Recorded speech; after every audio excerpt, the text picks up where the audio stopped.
ঈশ্বরগঞ্জের MP সাহেব লুৎফুল্লাহ আল মাজেদ বাবুর Facebook post দেখে মানুষ অবাক হয়ে যাইতেছে। আগে কথাটা শুনেন, পরে মন্তব্য করেন। ঈশ্বরগঞ্জ ৮ আসনে নবনির্বাচিত সংসদ সদস্য লুৎফুল্লাহ আল মাজেদ বাবু উনি বিভিন্ন হাট বাজারে গিয়ে বলতেছে, কেউ যদি আপনাদের কাছ থেকে চাঁদা নেয় আমার কাছে বলবেন, চাঁদা দিবেন না, আর আমি যদি অভিযোগ পাই তাকে বহিষ্কার করা হবে এবং আইন অনুযায়ী শাস্তি প্রদান করা হবে।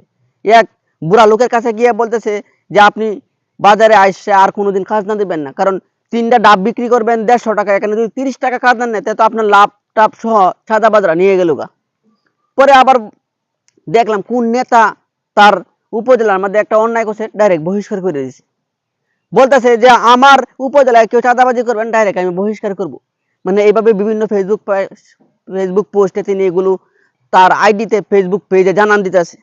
এখন কথা হইল গিয়া, আমার মনে হয় যে ঈশ্বরগঞ্জ ৮ আসনে উপজেলাবাসীগণ জনগণ একজন যোগ্য এমপি প্রার্থী পাইছে।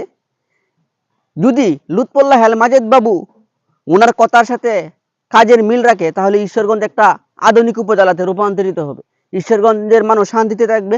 ঈশ্বরগঞ্জে কোনো চাঁদাবাজ, সন্ত্রাস, মাদক কারবারি জন্ম নেবে না।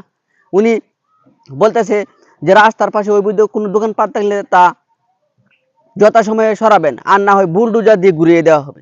মানে ঈশ্বরগঞ্জের অব্যবস্থাপনা রোধে উনি অনেক কাজ করতেছে। এবং ফেসবুক পোস্টে তিনি এটাও বলছে যে ঈশ্বরগঞ্জে কোনো অন্যায় অবিচারের বিচার যোগ্য আলেম ছাড়া হবে না। মানে এখানে কোনো যোগ্য আলেম থাকবে, উনি রায় দিবে এটা সঠিক না ওটা বেঠিক। আমরা প্রায় সময় দেখি যে দরবার করতে গিয়ে মানুষ ঘুষ খায়, দালালি করে এবং একপক্ষীয় আচরণ করে, টাকা খায়া ঘুষ খায়া অন্যায়কে সমর্থন করে এবং সত্যকে আড়াল করে দেয়।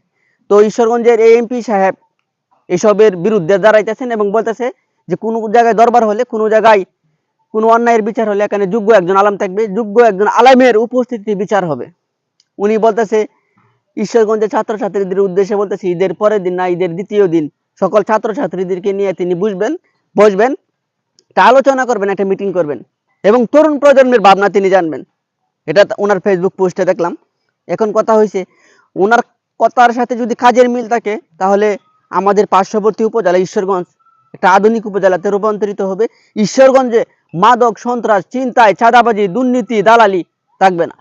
ঈশ্বরগঞ্জের মানুষকে বলতে চাই, একজন এমপি একা একটা উপজেলাকে নিয়ন্ত্রণ করতে পারে না। একটা উপজেলার অন্যায় অপরাধ ওনার দ্বারাতে একা নির্মূল করা সম্ভব না। যেহেতু উনি অন্যায়ের বিরুদ্ধে দাঁড়িয়েছেন, যেহেতু উনি অন্যায়কে পছন্দ করেন না, যেহেতু উনি সত্যের পক্ষে আছেন, সেহেতু আপনাদের এমপিকে আপনারা সহযোগিতা করুন। যারা চাঁদাবাজি করে, যারা মাদক সন্ত্রাসের সাথে জড়িত, তাদের নাম লিস্ট ওনার কাছে দিন।